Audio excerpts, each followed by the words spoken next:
ராதாபுரத்தினுடைய சட்டமன்ற உறுப்பினராக இருக்கக்கூடிய திராவிட முன்னேற்ற கழகத்தை சார்ந்த இந்த அப்பாவுவை வீழ்த்தியே தீர வேண்டும் என்று நான் ராதாபுரத்தில் பார்க்கிற எல்லா இடத்திலும் கூட பொதுமக்கள் முடிவு செய்திருக்கின்றார்.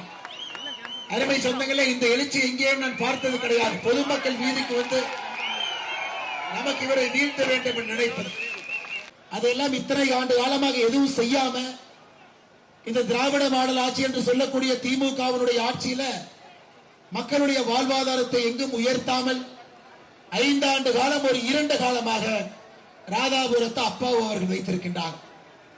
ஆனா பேசுறதெல்லாம் பாத்தீங்கன்னா ஒரு டாம்பிகமாக, ஒரு பெருமையாக, யாரையும் கூட மதிக்காத வண்ணம் அவருடைய பேச்சு இருக்கும். சட்டமன்றத்தில் முதலமைச்சர் பேசுவதை விட திமுகவுக்கு முட்டு கொடுத்து அதிகமாக பேசுவது இந்த அப்பாவு தான். நம்முடைய எதிர்கட்சி நண்பர்கள் எல்லாம் கஷ்டப்பட்டு பேசினாங்கன்னா அது டிவியில கூட வராது.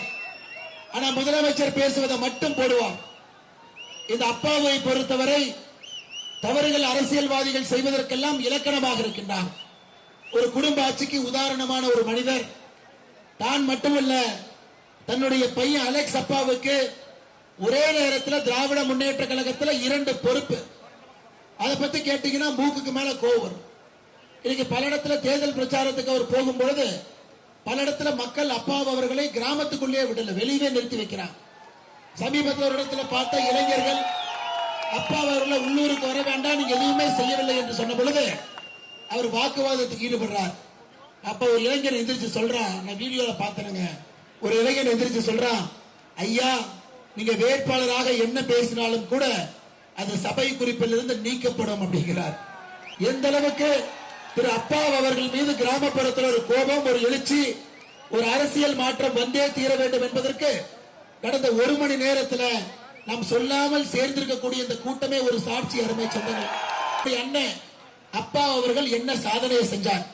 கடந்த 5 ஆண்டு காலமாக ஐயா ஒரு சாதனை பண்ணுவதற்கு முயற்சி பண்ணார். கடந்த 5 ஆண்டு காலமாக ஒரே ஒரு சாதனை செய்வதற்கு முயற்சி பண்ணாரு.